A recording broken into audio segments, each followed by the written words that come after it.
Welcome to the Minor Student Athlete Feature. Today we have Justin Onwugbufor from the football team joining us. And how are things going today, Justin? Pretty good, thank you. How are you? Doing good. How are things going with you right now with preparation for the season? You guys have been in practice for about a week now, just trying to get, kind of get the ball rolling here a little bit. It's a little different fall for you guys, but how have things been going so far? Yeah, it's pretty good. Everything's kind of flip-flop because usually we'd be doing this in the spring, competing right now, but now we're having spring ball in the fall, so it's wonderful to be back in action, lifting, running, and then also having practice again. We're 5 practices in, so we got a couple more left before our big scrimmage, so it's just exciting.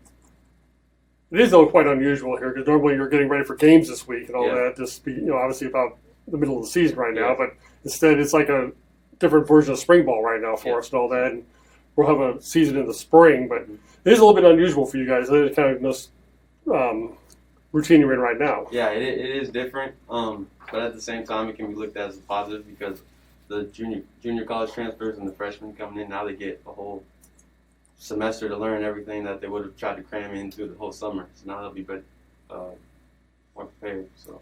And granted, it's been only a short time you've been on the field and all that. You did more small group work, and you kind of split your roster up here for for this fall session and all that. From what you've seen so far, how do you feel about the team right now? I think the team looks pretty good. I like that we've split the team into halves, but the coaches, they drafted teams, and then we're going to be competing against each other October 17th. With that competition, I think it's brought out a lot of positive energy, and everyone just wants to get better because we're looking toward playing each other, and I think it's been beneficial. Now, after a redshirt season, you've played every game over the last 3 years, and you made some starts even as a freshman. Now you're one of the veterans in this ball club here, and you're being counted on to carry a leadership role. Talk about your role as a team leader. What do you foresee that as? So growing up, I've been coached by my dad ever since I started playing football in first grade, and I've really learned from him how to be a leader, and I carried that from elementary, middle school to high school, and then now college. And coming in as a freshman, obviously you're not going to be able to lead the whole team. You're a puny freshman, so I came in, but I took the attitude to just try and help the freshmen, and we all just lead each other and try to be successful. So that redshirt freshman year, we were just being scout players. So every day we try to go in and if we didn't make Coach Jury mad or Coach Dowdy mad at the time, we didn't do our job because we're the ones giving the defense the opposing team's look for that week. So just trying to get better in that way, and then also in the weight room, since we were all redshirts, we needed to get prepared and get our bodies right for the following season. So just pushing each other and getting ready for the season that way, and then that carried on to the following year. So now we are all playing. I just took different things that I saw from different leaders like Bo Brooks by leading by example, Landon Compton leading by vocally, and just try and piece that all together from what I've known, just to try and be the complete package and be the best leader for the team that I can be. So.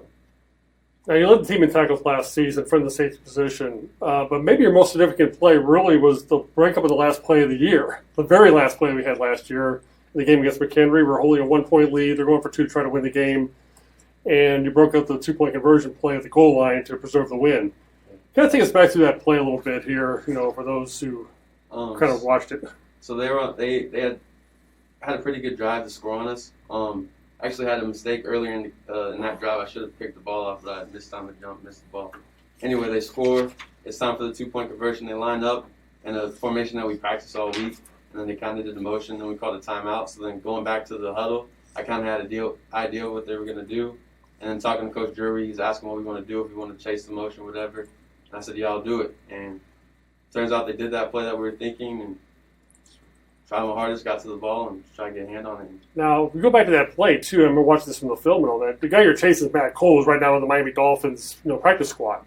And he's going in motion across the field, and you had to kind of veer course a little bit because you went where the linebackers were, and you had to get around them and try to keep up with him going across the field. And, that almost like an unintentional pick by your defense, almost, all Cole spring open, but you were able to recover and make the play. Yeah, that play doesn't happen without the D-line either because they put pressure on the quarterback to where the quarterback couldn't just catch it or throw it. So there was a lot of pieces that went into it. It wasn't just where I just was able to chase because obviously he's a very fast guy. So other things came into play where I was able to go make the play. So it was definitely a team effort. So now, obviously, we started spring ball last March, and then we had to hold up, when everything kind of shut down with the pandemic and all that.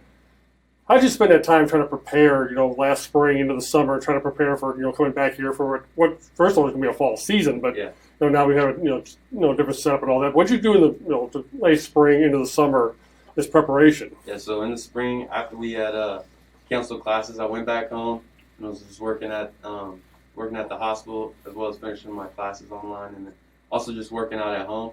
And then when the summer came, I came back to town to Rolla and was part of that summer group. But we would start and stop just with the whole regulations of COVID. So sometimes we were able to lift, sometimes we weren't. And then just getting adjusted to wearing masks when you're lifting, make sure you're cleaning everything you touch before and after. And fluid was the big word of the summer. Everything's fluid. We don't know if we're having a season, don't know what we're going to do for workouts. But now that we're here, just trying to make the most of the time, because it sucks that we don't have a season right now in this fall. Like, I would have graduated and played my last season, but I'm looking at it as an advantage because now I get a whole another year to get better than what I would be right now. So just looking at it that way and carrying that over to the next season. So, Try to find the positives in all this. Now, your athletic background, not only being a football player, you said you played for your dad and all that, but you're also a top wrestler in the state of Kansas.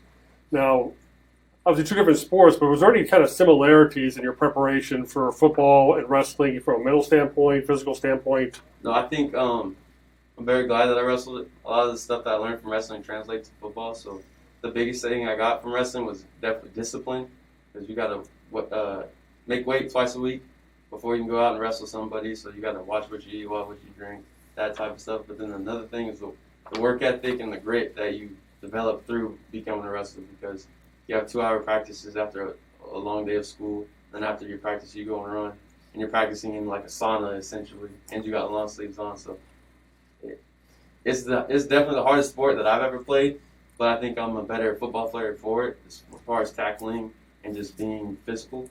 So without that, I don't think I'd be as good as I could be.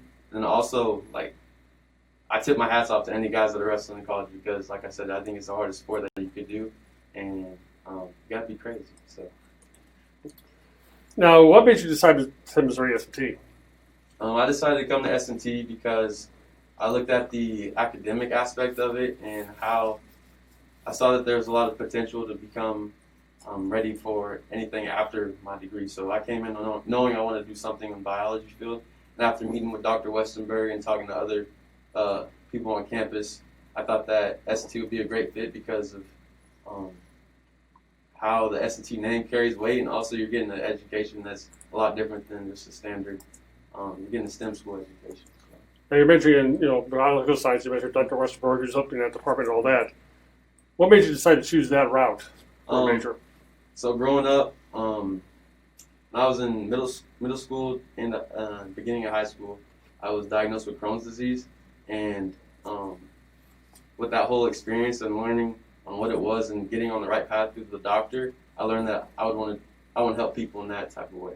And then my mom's a nurse too, so getting that type of background and actually coming to S&T, learning more about biology, I was just really intrigued, and I want to do something in the medical field. So. Well, you say you worked in a hospital during the summer and all that, we were back home and all that. Is that kind of where you wanted to go after graduation? Yeah, so after graduation, I'm going to pursue physician assistant school. So I've just been working at the hospital back home as a CNA, just trying to get better, more hands-on experience of what it's like to work in the medical field and also give back. So. Well, certainly appreciate your time today, Justin. Really good luck to you guys in the coming season and all that. Thank you.